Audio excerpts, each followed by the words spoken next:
అందరికీ నమస్కారం. కార్యక్రమం ప్రారంభించే ముందు గురువుగారు బ్రహ్మర్షి పత్రి గారికి ఒకసారి మనం ధన్యవాదాలు చెప్పుకుందాం. మనం గత కొన్ని రోజులుగా ముఖ్యమైన విషయాలు అన్నదాన్ని చెప్పుకుంటున్నాం. ఈరోజు ఇంకొక విషయం మీద మనం చెప్పుకుందాం. రాసుకొని చెప్తాను. తప్పులు చేయని వాడు కాదు,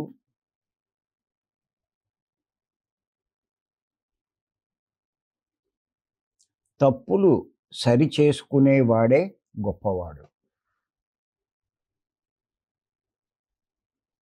తప్పులు చేయనివాడు కాదు, తప్పులు సరిచేసుకునేవాడే గొప్పవాడు.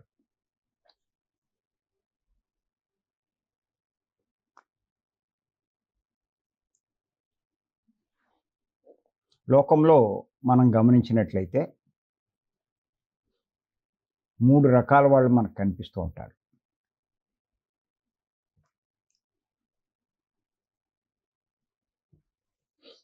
ఒకడు తప్పులు చేసేవాడు,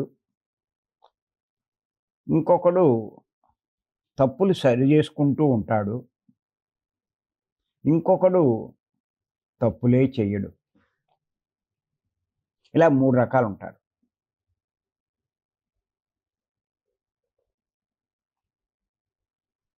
ఇక్కడ మనం ప్రస్తావించుకున్నది ఏంటంటే,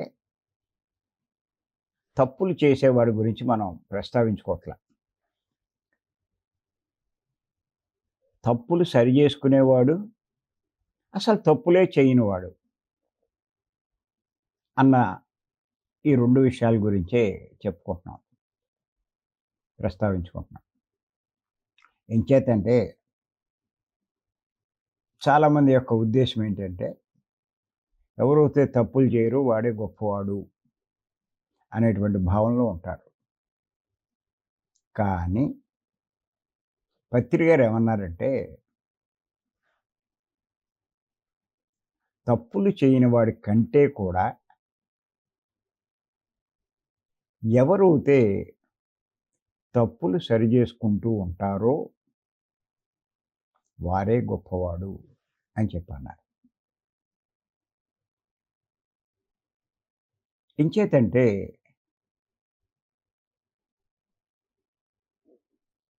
లోకంలో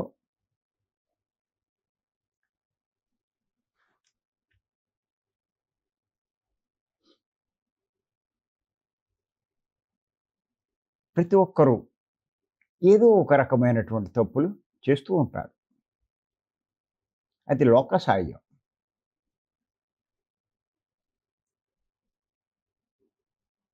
ఏ తప్పు చెయ్యకపోతే భూమి మీదకి ఎందుకు రావడం అండి?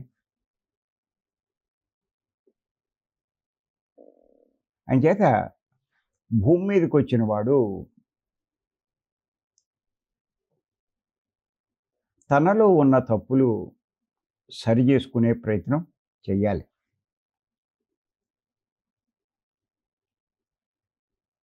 పత్రి గారు చెప్పారు, ఒక మానవ జన్మలో ప్రవేశించిన తర్వాత జన్మ లేని స్థితికి ఎదగాలి అంటే 400-500 జన్మలు పడుతుంది అని. ఏం చేస్తాడు ఈ జన్మలన్నిటిలో?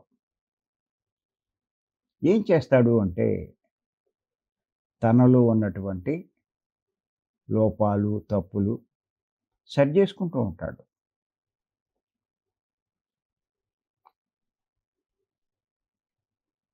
జన్మ దేనికి అంటే ఎంజాయ్ చేయడానికి కాదు, ఎంటర్‌టైన్‌మెంట్ కోసం కాదు.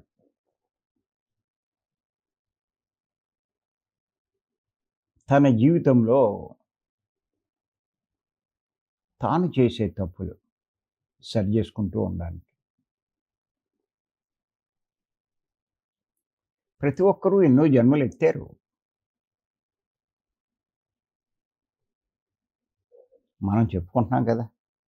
350 జన్మలు దాటితే తప్ప జ్ఞాన మార్గంలోకి రాలేరు అని. మరి మనం ఏమి చేయలేదా అంటే, ఏదో ప్రారంభ జన్మల్లో మరి ఎన్నో తప్పులు చేశాం. మధ్యస్థ జన్మల్లో కొన్ని సరి చేసుకున్నాం. ఇంకా కొన్ని చాలా మటుకు సరి చేసుకోవాలి. చివరి జన్మలోకొచ్చేసరికి పూర్తిగా తప్పులు సరి చేసుకోవడం మీదే దృష్టి ఉంచుతారు.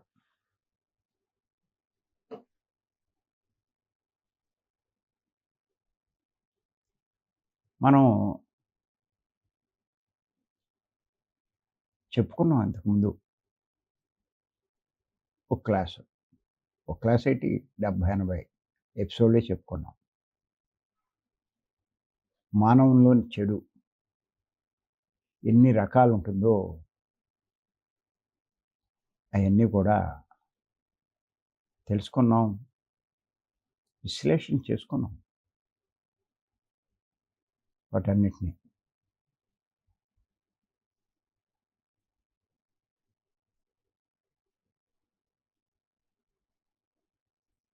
మరి అది తప్పులు చేయడం అన్నది సహజం. కానీ చేసుకుంటూ పోవడం కాదు. అవి తెలుసుకొని వాటిని సరి జేసుకోవాలి.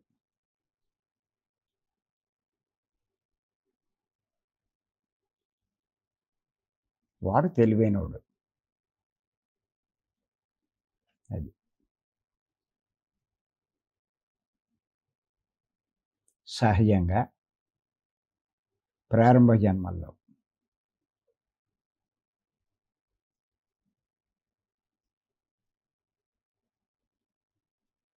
మధ్యస్థ జన్మల్లో కూడా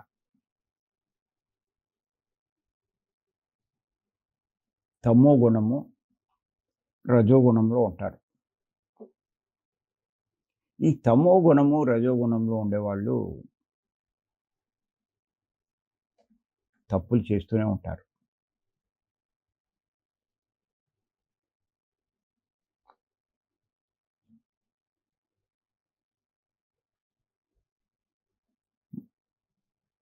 ముఖ్య కారణం ఏంటి అంటే, ఆ గుణ లక్షణం.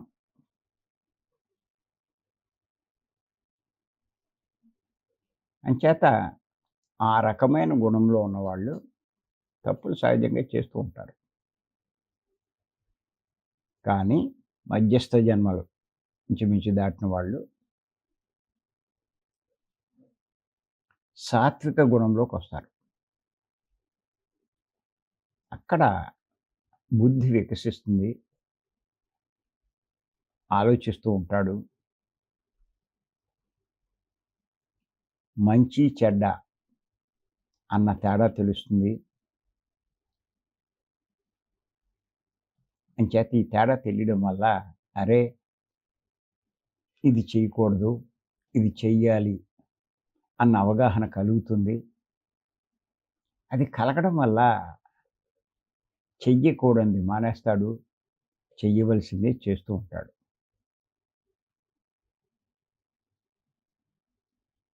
ఆ గుణం ఇంకా పెరుగుతూ ఉంటే, ఇంకా సెట్ చేసుకుంటూ ఉంటాడు.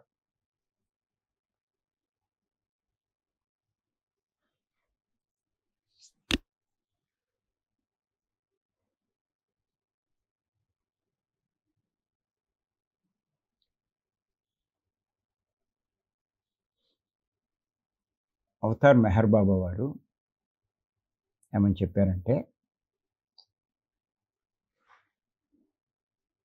జన్మ తీసుకున్న తర్వాత ప్రతి ఒక్కరూ ముళ్ళు వేసుకుంటూ ఉంటారంట జీవితాన్ని. ముళ్ళు వేయడం అంటే కర్రను పెంచుకోవడం. ఈ ముళ్ళు ఎంత ఎక్కువ పెరిగితే వాడి జీవితం అంతా నరకప్రాయమవుతుంది. సరి చేసుకోవడం ఉండదక్కడ. తప్పులు చేస్తూ ఉండం, అనుభవిస్తూ ఉండం. అదే ఆ జన్మల్లో వాళ్ళ యొక్క పని. తర్వాత ఏమవుతుందంటే కర్మలవి చేసే కొద్దీ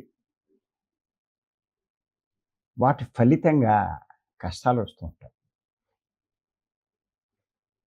అప్పుడు ఆలోచనలో పడతారు. ఏంటి ఈ కష్టాలు? ఎందుకొస్తున్నాయి? అనే ఆలోచన. ఈ రాకపోతే గొడవ లేకపోను కదా!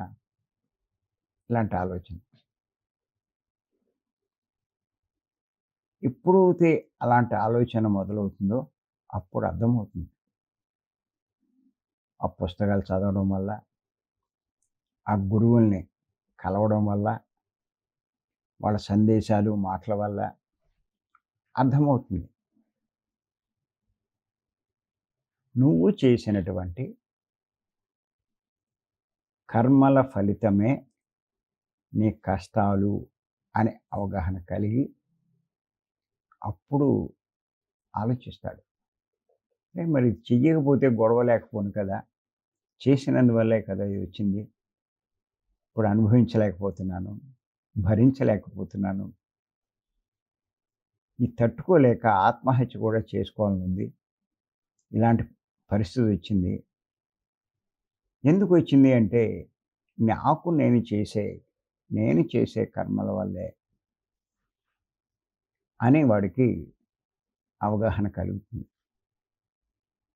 అప్పుడు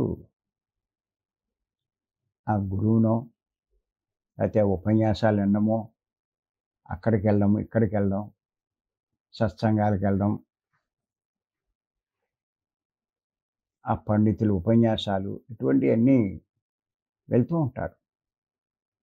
యవ్వనంలో ఉన్నప్పుడు మొదట్లో ఎవరు ఎళ్ళరు.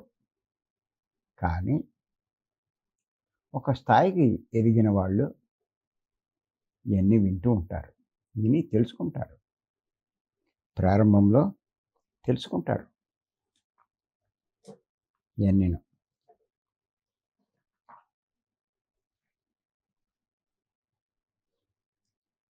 తెలుసుకొని కొంత ప్రయత్నం చేస్తూ ఉంటాడు. ఇయన్నీ ఇక చేయకూడదు ఇయన్నీ.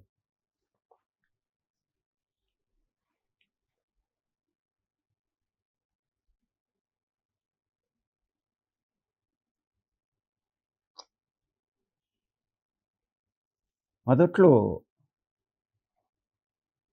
పురాణ వైరాగ్యంలా ఉంటుంది. పురాణ వైరాగ్యం అంటే పురాణానికెళ్తాడు. అన్నీ వింటూ ఉంటాడు. ఆళ్ళు మంచి పనులే చెప్తూ ఉంటారు. మంచే చేయమంటారు. తప్పులు చెయ్యొద్దు. పాపాలు చేయొద్దు. అవి మీకు నష్టం కలిగిస్తాయి. కష్టాలను తీసుకొస్తాయి. పుణ్యాలు చేయండి. మంచి పనులు చేయండి అని చెప్తారు. కొన్ని కొన్ని ఉదాహరణలు, కథలు ఇయన్నీ కూడా చెప్తారు వాళ్ళు. అవి వింటున్నప్పుడు ఆడికి అనిపిస్తుంది. కరెక్టే కదా! ఇంక మనం చేయకూడదు. మన జీవితం మార్చుకోవాలి అనుకుంటాడు. కానీ మళ్ళా ఇంటికెళ్ళిన తర్వాత మళ్ళా ఆడి పరిస్థితి మామూలే. యథాప్రకారం జీవిస్తూ ఉంటాడు. ఆ కాసేపు అనిపిస్తుంది అంతే. దీన్నే పురాణ వైరాగ్యము అని చెప్పి అంటూ ఉంటారు. అది. అలా సాగుతుంది. ఇంకా కష్టాలు పెరిగేసరికి ఇంకొంచెం ఆలోచన ఎక్కువొస్తుంది. తట్టుకోలేకపోతున్నాను. ఇందులోంచి బయటపడాలి ఇంకా. ఇలా ఉండలేను నేను అనేటువంటి తీవ్ర తపన ఏర్పడినప్పుడు, అప్పుడు సద్గురువుల కోసం వెతుకుతూ ఉంటాడు. వెతికి ఆ సద్గురువుని పట్టుకుంటారు. పట్టుకున్నప్పుడు అప్పుడు వాళ్ళు చెప్తారు ఆ గురువులు, "నాయనా నువ్వు చేసుకున్న తప్పుల వల్లే నీ జీవితం సాగుతుంది. ఇంకిక్కడి నుంచి తప్పులు చేయకు. వీలైనంత మటుకు మంచి పనులే చెయ్యి.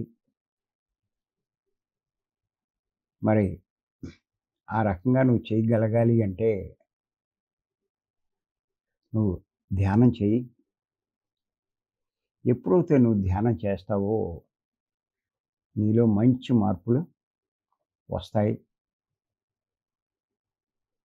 ఇప్పుడు అందరికీ ఉపకారం చేస్తావు. అప్పుడు నీకు కష్టాలు రావు అని చెప్పి ఈ కర్మ సిద్ధాంతం వీటి గురించి కూడా చెప్తూ ఉంటారు వాళ్ళు సద్గురువులు. నువ్వు గతంలో చేసుకున్నది ఇప్పుడు అనుభవిస్తావు.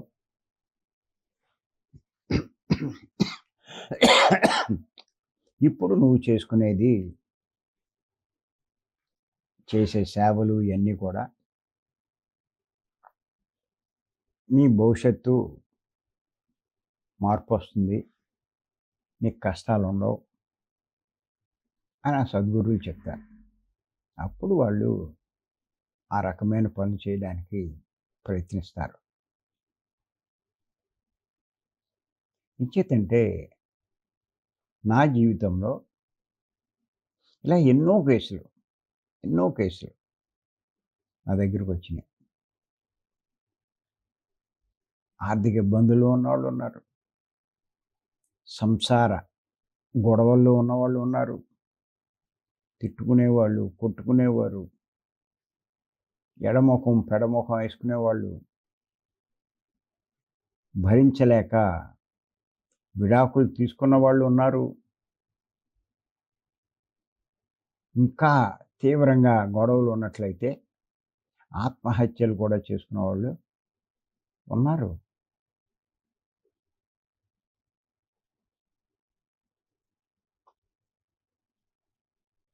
ఏమిటోనండి ఈ రోగాలు, అనుకోకుండా సడన్గా నొప్పి వచ్చింది, వెన్నులో నొప్పి అంటారు, మోకాళ్ళ నొప్పులు అంటారు, తలనొప్పి అంటారు, లేకపోతే ఇంకో నొప్పి అంటారు, భరించలేకపోతూ ఉంటారు.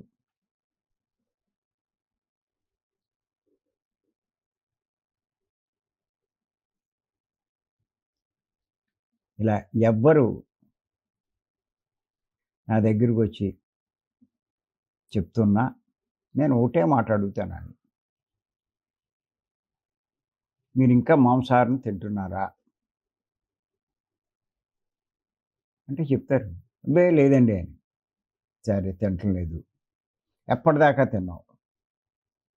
4 మాసాలండి, 6 మాసాలండి, లేకపోతే ఏడాదండి, 2 ఏళ్ళండి, ఇలా చెప్తారు.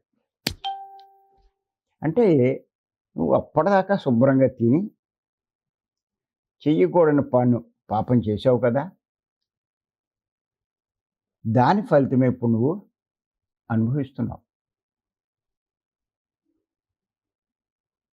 అంచేత కనీసం ఇప్పటి నుంచైనా నువ్వు మానేయి. మానేశానండి అంటారు, మళ్ళీ అది ఆ నొప్పి తగ్గలేదు, ఈ నొప్పి తగ్గలేదు అంటారు. మానేశానంటున్నావు, మాంసం వండుతున్నావా అని అడుగుతాను. మళ్ళీ వండుతున్నావా అంటే వండుతున్నాననే అంటారు. మరి నువ్వు మాంసం మానేసినా వండుతున్నావు కదా, నువ్వు వండాలి అంటే ఆ కోడిని చంపాలి కదా, ఆ హింసలో నువ్వు ఉన్నావు కదా, ఆ పాత్ర పోషిస్తున్నావు కదా, ఎలా బయటపడిపోతావు? నేను ఖచ్చితంగా నిర్మోహమాటంగా అడుగుతాను, ఎవరైనా ఈ కష్టం ఎలా పోతుంది? సాధారణంగా మన వాళ్ళు ఏం చేస్తారంటే, ఇలా ఎవరైనా కష్టం అంటే ఎందుకు సంకల్పం పెట్టుకుని ధ్యానం చేయి పోతుంది అంటారు. అయితే ధ్యానం చేయి, నీ కష్టాలు పోతాయి, గమ్మున తగ్గిపోతాయి, పిరమిడ్ కింద కూర్చో, లేకపోతే పిరమిడ్లో కూర్చో, ఇలా చెప్తూ ఉంటారు. ఏమండి, అసలు వాడికి ఆ కష్టం ఎందుకు వచ్చింది అన్నది అవగాహన కలిగించాలి ఎవరైనా సరే, చెప్తున్నాను నేను. ఆ కష్టం ఎందుకు వచ్చిందో మీరు అవగాహన కల్పించిన రోజున వాడు అర్థం చేసుకుని అలాంటి తప్పులు, పొరపాటును కూడా చేయడు. నిజంగా కూడా కొత్త ప్రదేశాల్లోకి మీరెళ్ళినప్పుడు కర్మ సిద్ధాంతం మీద అవగాహన కలిగించడానికి ప్రయత్నం చేయాలి.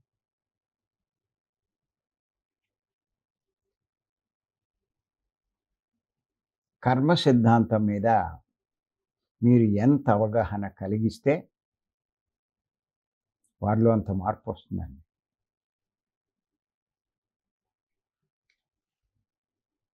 కొంతమంది చెప్పిన వెంటనే వినరండి. లెక్క చేయరు వాళ్ళు. ఎంత చెప్పినా అర్థం కానట్టే ఉంటారు.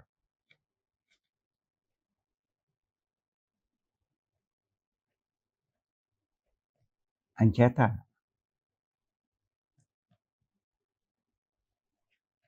మన మాటలు మనయే, వాళ్ళ పనులు ఆళ్ళయే.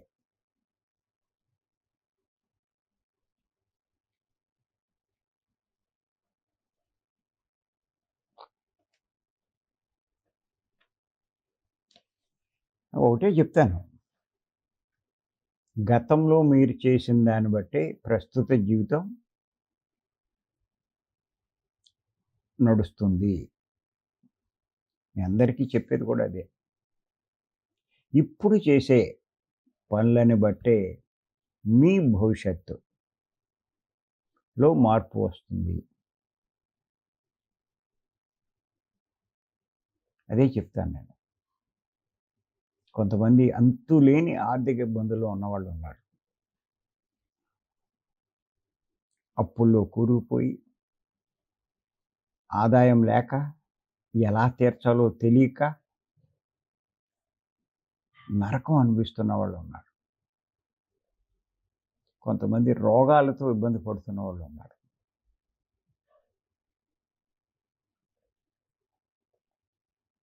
ఎంచేతంటే మరీ ప్రారంభ జన్మల్లో అట్లా ఉన్నప్పుడు అలాంటి వాళ్ళకి ఎంత చెప్పినా ఎక్కదు.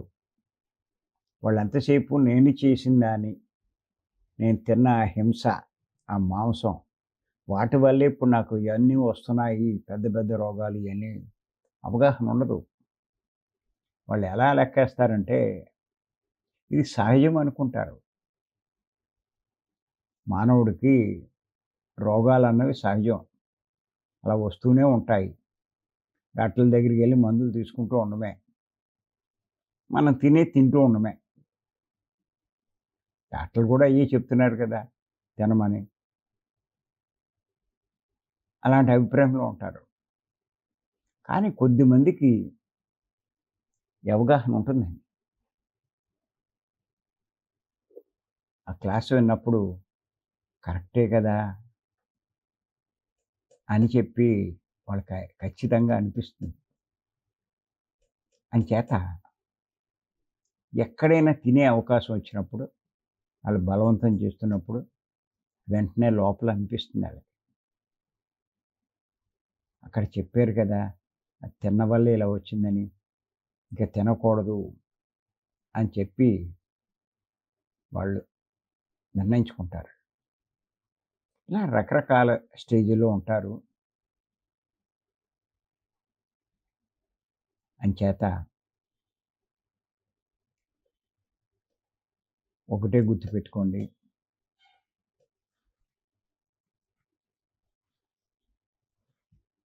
ఇలా ఎవరైతే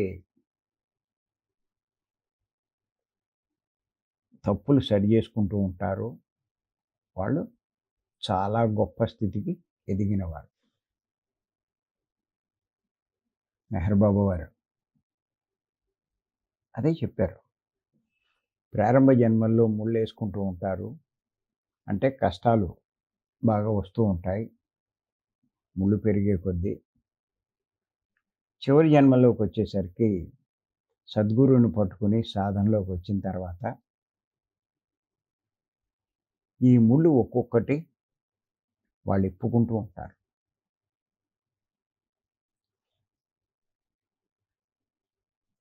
అనుభవించడం ద్వారా ఇక చెయ్యరు. ఈ అనుభవిస్తూ ఉంటారు. అనుభవించడం ద్వారా ఏమవుతుందంటే, ఆ కర్మ అయిపోతుంది. అంటే మడి ఉప్పేసుకున్నట్టు లెక్క. ఏసుకున్న ముళ్ళని తీసుకుంటూ ఉంటారు. ఎప్పుడైతే పూర్తిగా ముళ్ళన్నీ విప్పేసుకుంటారో, అప్పుడు వారు జన్మ లేని స్థితికి ఎదుగుతారు. మరి అంతులేని కర్మలున్నప్పుడు అన్నీ అనుభవించి ఎక్కడా అంటే, దానికే మార్గం చెప్పడం జరిగింది. జ్ఞానాగ్ని దగ్ధ కర్మాణం అని చెప్పి భగవద్గీతలో కృష్ణుల వారు చెప్పింది. అంచేత ఈ జ్ఞానం అనే అగ్నిని రగుల్చుకోవాలి. దానికి సద్గురువుని ఆశ్రయించి జ్ఞానాన్ని పెంచుకునే ప్రయత్నం చేయాలి.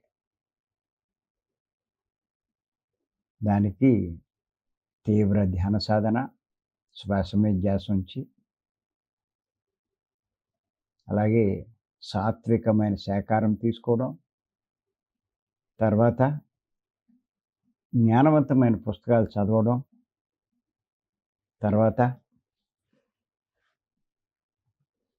అటువంటి సాంగత్యాలు, ఆ సందేశాలు, ఆత్మజ్ఞానానికి సంబంధించినటువంటి సందేశాలన్నీ వింటూ ఉండడం, అలాగే వారు చేయగలిగినటువంటి సేవలు చేయడం. ముఖ్యంగా బాగా చివరి దశలోకి వచ్చేసే వారికి అర్థమవుతుంది. సేవల్లో కూడా దేహ సేవలు, ఆత్మ సేవలు ఉంటాయి. దేహ సేవల కంటే అవి తాత్కాలికమైనవి. ఆత్మ సేవలు చాలా గొప్పవి, శాశ్వతమైనవి అని చెప్పి ఆత్మ సేవల్లో బాగా పార్టిసిపేట్ చేస్తూ ఉంటారు. మరి ఆ స్థితిలో ఉన్నవాళ్ళు ఎక్కువగా వారి తప్పుల్ని సరి చేసుకునే అవకాశం ఉంటుంది వాళ్ళు. అంచేత ఆ స్టేజ్‌లో ఆ తప్పులు తెలుసుకుంటూ ఉంటారు. వాటిని సరి చేసుకునే ప్రయత్నం చేస్తూ ఉంటారు. ఇప్పుడు మనం ఇంచుమించు మనలో ఉండే ఎన్నో రకాల చెడులు, మనం చేసే తప్పులు తెలుసుకున్నాం.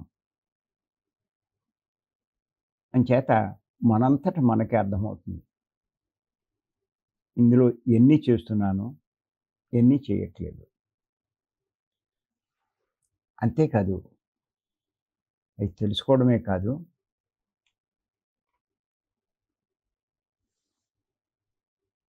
ఆ తప్పులు సరి చేసుకునే మార్గం కూడా చెప్పుకున్నాం మనం. సాధారణంగా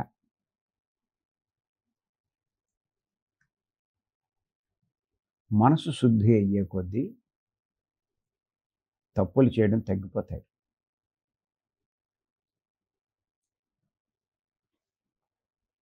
తర్వాత నెక్స్ట్ స్టేజ్ ఏంటంటే బుద్ధి వికసింప చేసుకోవడం. ముందు మనసు శుద్ధి, తర్వాత బుద్ధి వికసింప చేసుకోవడం. ఎంత ఈ శ్వాస మీద ధ్యానం తీవ్రంగా చేస్తూ ఉంటే జరిగే మార్పులు. బుద్ధి ఎంత వికసిస్తే వాళ్ళింకా అంత బాగా అర్థమవుతుంది. వాళ్ళు వివేకం కలిగి, విచక్షణ జ్ఞానం ఏర్పడి, ఈ తెలియడం వల్ల చేయకూడనివి చెయ్యరు, చేయవలసినవే చేస్తూ ఉంటారు.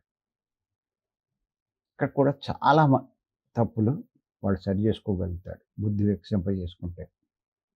ఇంకా వాళ్ళ సాధన పెంచుకొని జ్ఞానం కనుక సంపాదించుకున్నట్లయితే వారిలో ఉన్నటువంటి లోపాలు మొత్తం సరి చేసుకోగలుగుతారు. భవిష్యత్తులో ఒక్క తప్పు కూడా వాళ్ళు చెయ్యరు. అంతేకాదు, ఈ జ్ఞానం బాగా పెరగడం వల్ల వాళ్ళు గతంలో చేసిన కర్మలన్నీ కూడా దగ్ధం చేసుకోగలుగుతారు. అది. అంచేత ఇప్పుడు మనమంతా కూడా తప్పులు సరి చేసుకునే స్థాయిలోనే ఉన్నాం. గుర్తుపెట్టుకోండి. తప్పులు సరి చేసుకుంటున్నాం. తెలుసుకుంటున్నాం. వింటున్నాం. శ్రద్ధగా వాటిని సరి చేసుకునే ప్రయత్నం చేస్తున్నాం. ఇంచేతంటే కొన్ని ఈ ప్రాపంచిక పరిస్థితుల వల్ల, కొన్ని అనివార్య కారణాల వల్ల చెయ్యవలసి వస్తుందని చేస్తున్నాం. వాటిని కూడా అధిగమించే ప్రయత్నం ఇప్పుడు మనమంతా చేస్తున్నాం.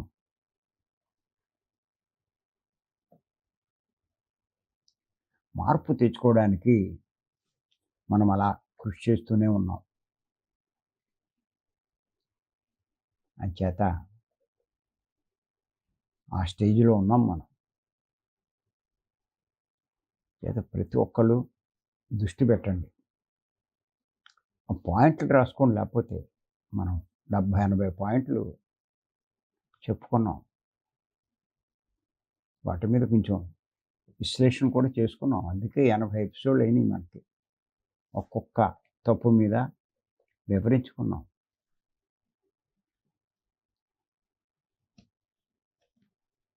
అంచేత పూర్తిగా తప్పులు చేయని స్థితికి వెళ్తాం. పత్రి గారు ఏమన్నారంటే, తప్పులు చేయనివాడు కాదు, తప్పులు సరి చేసుకునేవాడే గొప్పవాడు. మన దృష్టి ఎంతసేపు ఎన్ని తప్పులు చేస్తున్నాను, ఎన్ని సరి చేసుకోవాలి అని. దాని మీద మనం వివరణ కూడా తీసుకున్నాం. అటువంటి సరి చేసుకునేవి మానేస్తే కొన్ని ఇబ్బందులు వస్తే రావచ్చు. ప్రాపంచిక జీవితంలో కొన్ని ఇబ్బందులు రావచ్చు. కానీ వాటిని కూడా ఎలా అధిగమించాలి అన్నది కూడా మనం తెలుసుకోవడం జరిగింది. అంచేత ఆ రకమైన స్థితికి మనం ఎదగాలి. ఇది చాలా చాలా ముఖ్యమైన విషయం. తప్పులు చేసుకుంటూ వెళ్ళిపోవడం కాదు. ఇప్పుడైనా సరే, కనీసం ఈ జన్మలో కొన్నైనా, కొన్ని కాదు, అన్నీ సరి చేసుకునే ప్రయత్నం మీరు చేసినప్పుడు, మీరు ఎన్నో తప్పులు మీరు సరి చేసుకోగలుగుతారు. ఎంత మార్పు వస్తుందండి. అంతేకాదు, ఆ స్థాయికి మీరు వచ్చినప్పుడు మీ మరుజన్మ కూడా అద్భుతమైన జన్మ వస్తుందండి. గతాన్ని బట్టే భవిష్యత్తు ఆధారపడి ఉంటుంది. అంచేత ఇది చాలా ఇంపార్టెంట్ టాపిక్. తప్పులు సరి చేసుకోవడం అన్నది ప్రతి ఒక్కరూ కూడా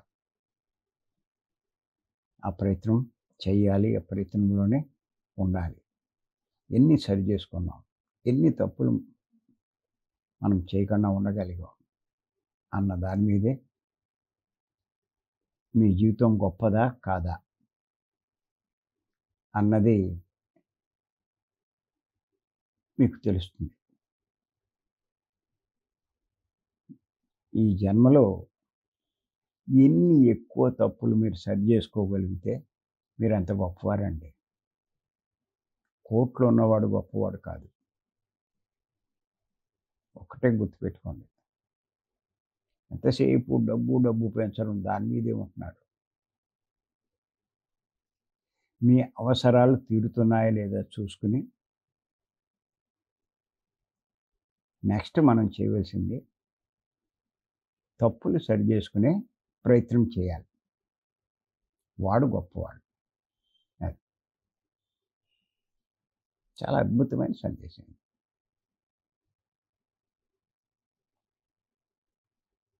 అలా చేసిన వాడు చాలా గొప్పవాడు.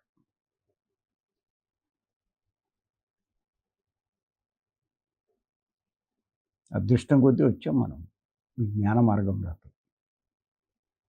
అందుకే మనకు అన్నీ తెలుస్తున్నాయి. తెలుసుకోగలుగుతున్నాం.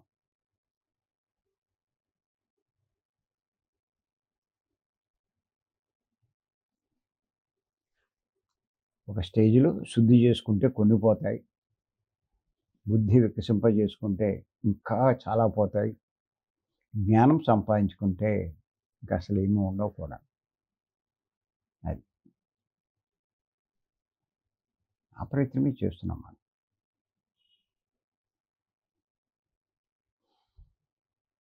మరి ఈ అవకాశం ఇచ్చిన మీ అందరికీ ధన్యవాదాలు చెప్తున్నాను.